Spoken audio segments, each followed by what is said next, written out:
Hi,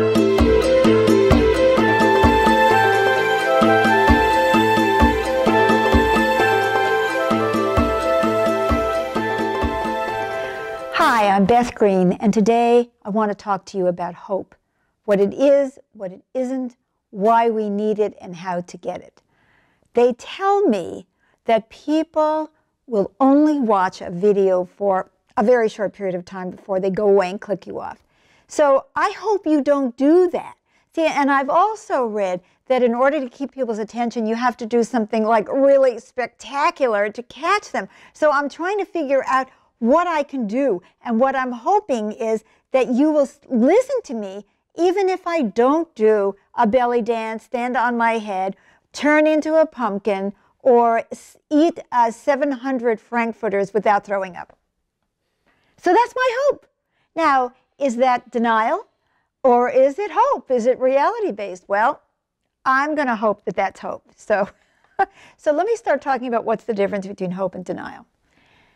Hope is based on reality on some level. It's like, oh, something has to have the capacity to do whatever it is you're hoping for. So, for example, if you were a snail and you were hoping that you were going to transform into a pumpkin, and do it in this life, not by reincarnating as a pumpkin, that would be probably denial. You know what I'm saying? If you're a woman whose bones are like huge to start with, thinking that you're going to fit into a size 2 dress might be a little bit like denial. What do you think? See, because it's not reality-based. On the other hand, if you're weak, but you still have muscles, and you have a flat place where you can walk, and good air, and water, and all the nutrients, you could possibly have hope that you could get out of your bed, get up, and start walking. That would be me. So that's hope, because I do have muscle. See, I'm not paralyzed from the waist down. So in order to see the difference between hope and denial, we have to become conscious of who we are, what's real, what's out there that's real. Let's say I have an infection, and I know that these infections are typically treated by antibiotics, and I can get to a doctor. Well, it's logical for me to hope that I will get better. If, on the other hand, there's no cure for whatever it is that ails me, I might not be putting my energy into hope. I might be putting my energy into acceptance. Now, why do we need hope? I can't speak for you, but I know about me, when I don't have hope, I tend to get depressed, negative, hopeless.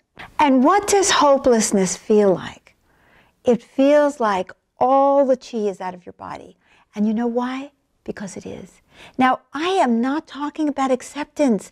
I am talking about hopelessness, which is different. Now, how is hopelessness different from acceptance? You just told me, Beth, that if something can't happen, then I have to be willing to be in acceptance. Well, what I am when I'm in acceptance is I am still hopeful. Hopeful that my acceptance will change the way I feel. Hopeful that my acceptance is part of my spiritual growth. Hopeful that my acceptance is strengthening me to be more of what I can be. Wow, how hopeful is that? See, that's hugely different from hopelessness. That means that no matter what happens, I'm hopeless. Oh, and I want to ask you about this, so think about this for a minute. How do you feel about being hopeful? Are you like above it? Oh my God, I'm way too aware to be hopeful. Or it's not trendy to be hopeful. Or, I mean, I knew teenagers I was a teenager who was always walking around in black, acting very dark. That was fraudulent. I mean, that was just like to look good to my friends and to look good to myself. I was trying to look very sophisticated, like, oh, I'm so beyond hope. Ugh, Ugh. Well, if you have that, drop it. It's not real. It's not healthy. It doesn't fill you with life force. Now, why else might you have a negative feeling towards hope, not being able to be hopeful about hope? Well, let's say you've been disappointed over and over and over. Now, how many of us have had that experience? Oh my God, as children, how many of us have hoped that a parent would stop drinking or stop being angry or just come home or stop yelling or stop hitting us? And we had that hope, and we had that hope, and we had that hope. And it never came true. That's so painful.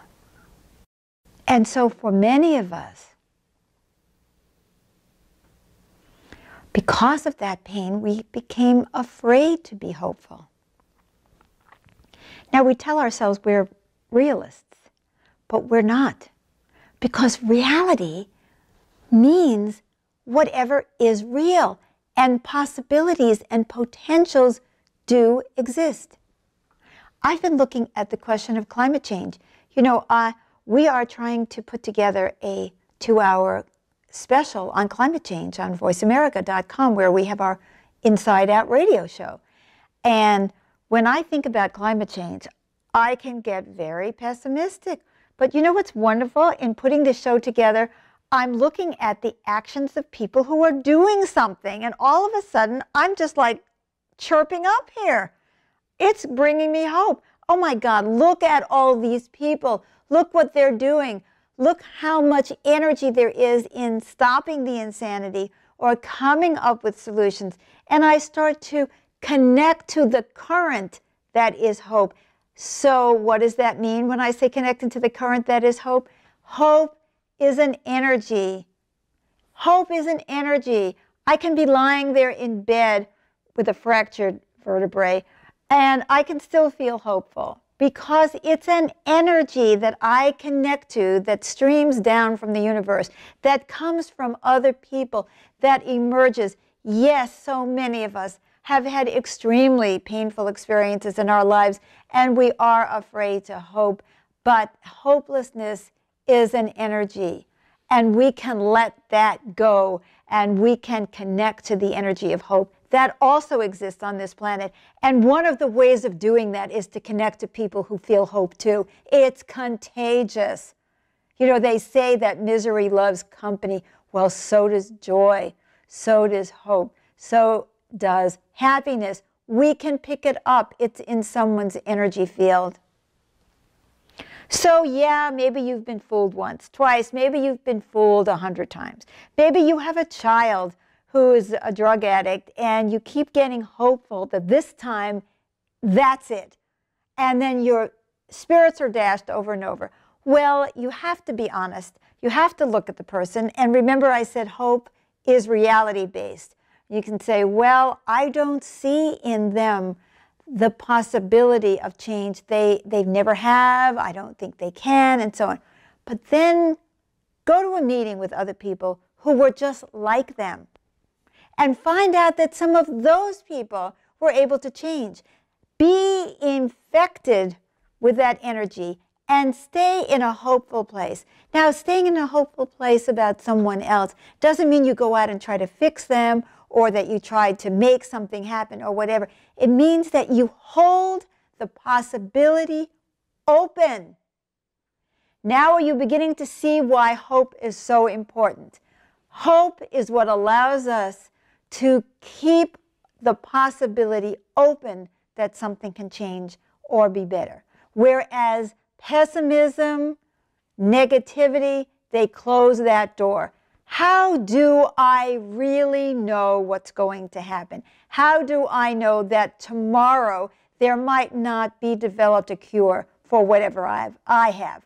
How do I know that people are not going to wake up tomorrow or the day after tomorrow and say, oh my God, what are we doing? We're killing ourselves with climate change. We have to do something. How do I know that tomorrow I'm not going to meet the love of my life? I'm not going to walk around in fantasy. I'm not going to buy the condo that we're going to live in together. if I haven't even met him.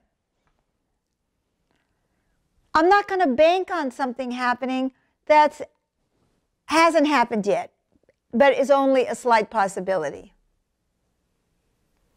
I'm not going to live in fantasy and say, oh yes, I know it's going to be so wonderful when I meet somebody, really.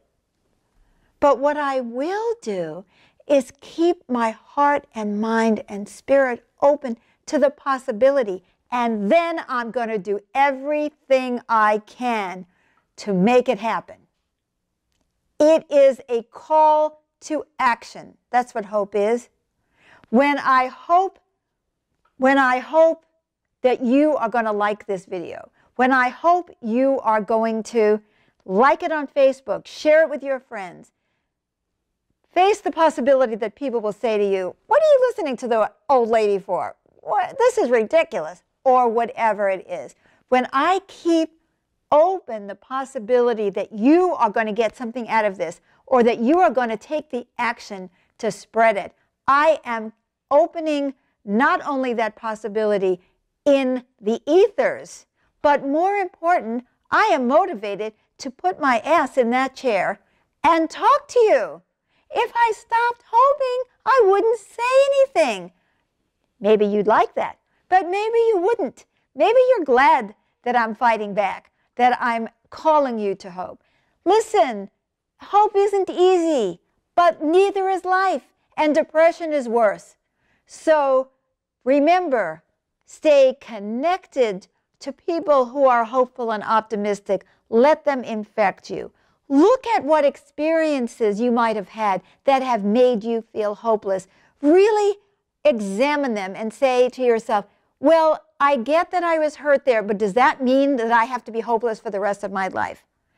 Ask yourself, is there a possibility that something could change? And connect to other people who are positive. I'm not talking about people who are Pollyanna. I'm not talking about people who are living in fantasy, who are in the ethers, who don't think that anyone is ever going to expect them to pay their bills, and therefore they don't open their mail. I'm not talking about that. That is pure denial. We know that's not true. But I am talking about keeping hope alive. Open yourself to that divine energy and get motivated to take the actions that could actually make that hope a reality if it's at all possible. Thank you so much for being with me today.